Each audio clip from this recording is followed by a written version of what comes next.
नमस्कार। आखिर युधिष्ठिर ने कुंती को श्राप क्यों दिया? जब कर्ण की मृत्यु के उपरांत माता कुंती उनके शव पर विलाप कर रही थी, विलाप करने के लिए गई, तो वहाँ पर ऐसा क्या घटित हो गया कि युधिष्ठिर ने श्राप दे दिया। तो हुआ ये था, जब माता कुंती, जो कि कर्ण की भी माता थी, पता ही होगा आपको, तो वहाँ पर विलाप कर रही थी, तो युधिष्ठिर आए और उनसे पूछा कि आप इस अधर्मी, उनके ऐसा वैसे तो धार्मिक, ठीक है धर्मी है, आपको लग रहा होगा ऐसे बोला, लेकिन अधर्मी है, कितने पाप भी किए हैं, इसके शत्रु है, शत्रु के मरने पर ऐसे विलाप कौन करता है? तो आप इस तरह से क्यों विलाप कर रही हैं माता? क्या इसका कारण है? इसका रहस्य क्या है? रहस्य उद्घाटन करें।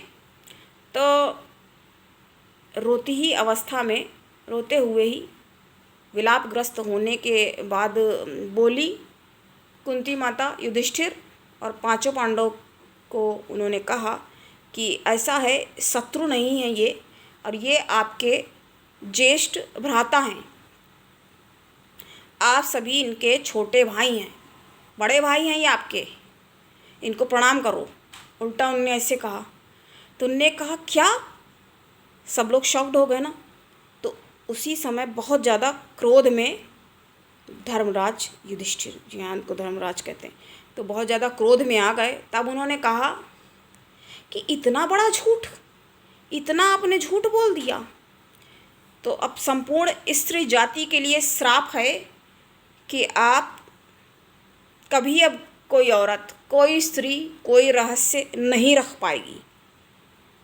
यही मेरा श्राप है, क्योंकि इतनी बड़ी बात आपने छुपा दी। यदि पता होता तो क्या ये युद्ध होता इतना बड़ा? कितने इसमें लाखों लोग मारे गए, लाखों लोग मारे गए, जनहानि हुई, धन हानि हुई।